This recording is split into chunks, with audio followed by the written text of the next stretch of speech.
Hi, this is Majinoni, and here's my review for Freedom Fighters number 2 and Brightest Day number 11. I'm going to do Freedom Fighters first. Now, if you remember from the first issue, the Freedom Fighters went to investigate some shenanigans brewing, and they unlocked 4 different elementals. Now, in the very beginning, we get to learn about who the elementals and how the shamans lock them in, and then the battle begins. Now, overall, I really did enjoy this issue. This issue was just basically battle, battle, battle. The one thing I guess you can say that was expected but disappointing was just how the Freedom Fighters just basically trashed. You know, it was like no matter what they did, they just got owned by these elemental spirits, I guess you could say. And I was, it kind of didn't leave, well, I guess what you can say is a glimmer of hope for their ability to actually overcome the threat. I realized that this is just the initial battle, and these heroes always figure out a way to stop them, but it left an impression that there's just no way these heroes are capable of beating this without assistance. Now, there's the art, as you can see, the art's pretty decent. It's not bad. It's not superior, but it's actually pretty decent overall. And it's a fairly action-packed comic.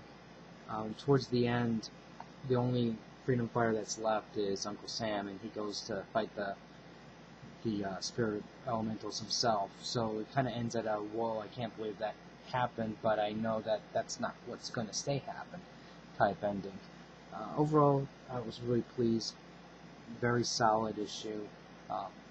It was basically, it just put you right into the thick of the action, and it didn't just tease you with it like other comics do. So overall, I'm pretty happy with this. Next up was Brightest Day number 11, Return of the Black Lanterns. Now, the thing that just drives me batty about Brightest Day is when it's good, it's good. When it's bad, it's bad.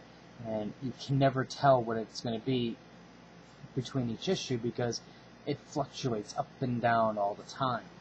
Now, one thing I can say is this issue was probably one of the better issues of the run so far. I think the art was just amazing. The way they, all of this stuff in here with the Death Storm, the look of Deathstorm was great. I love the way the coloring looks. I love the way the fire came out of his head, and it became part of the background. This here was simply just amazing. Now, Deathstorm is definitely up to some nonsense. He needs to keep, the Firestorm guys alive, because if you remember in the previous issue, they can technically, the more they argue with each other, then eventually they can create something that's going to destroy the universe. So he's definitely messing with them. Now, for better or worse, it changes to the Aquaman storyline. Now, this art is fantastic, and it switched to the Aquaman one, while the Aquaman was good, I really like this better. So it was kind of like this weird, it was basically for an example, you're eating some Cheetos, and then all of a sudden you grab a Dorito, not Dorito, but you grab some sour cream and onion, and you go, something's a little off. But both are still good. And this was also another great battle between Aquaman and Black Manta. This was just a knockdown fight.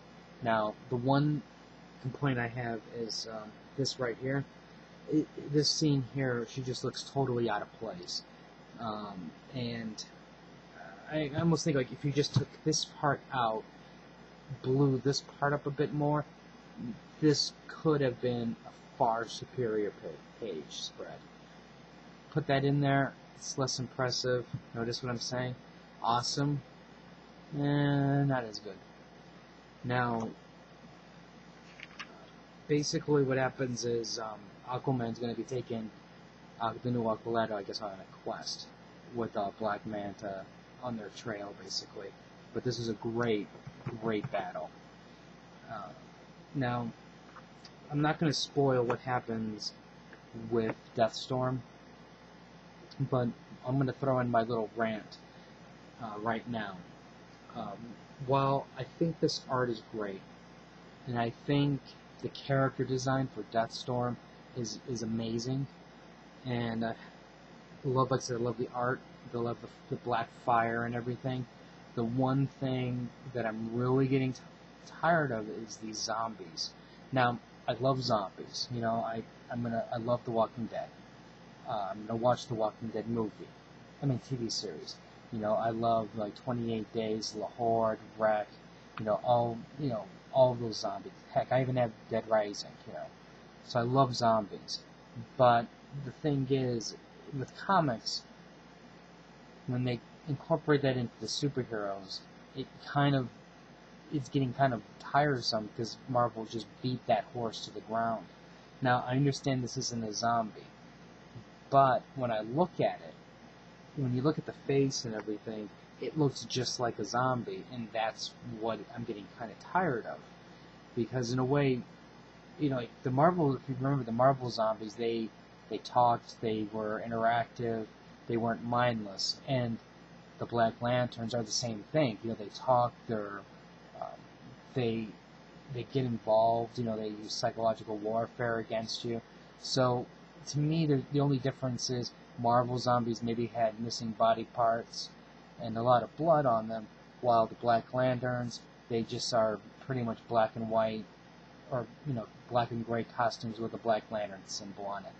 You know, so to me, there's not a lot of difference between the two, and it just brings up really negative feelings towards the Black Lantern. I mean, sorry, with the Marvel Zombies, it brings up all that negative stuff, feelings I have. This does end with a surprise with Martian Manhunter because he does go to Mars. So I don't want to spoil all that part for you. But overall, this really was probably one of the more spectacular issues.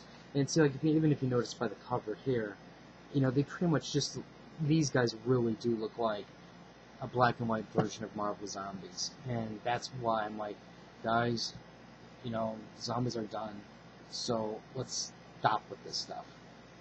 But overall, still a solid issue. If you have any comments or questions, just let me know. And tell me, what do you guys think? Are you guys getting tired of the zombie look, or are you still 100% on board? Rate the video up or down, let me know. Subscribe to the channel, and I'll put some more reviews up tomorrow or so. So until next time.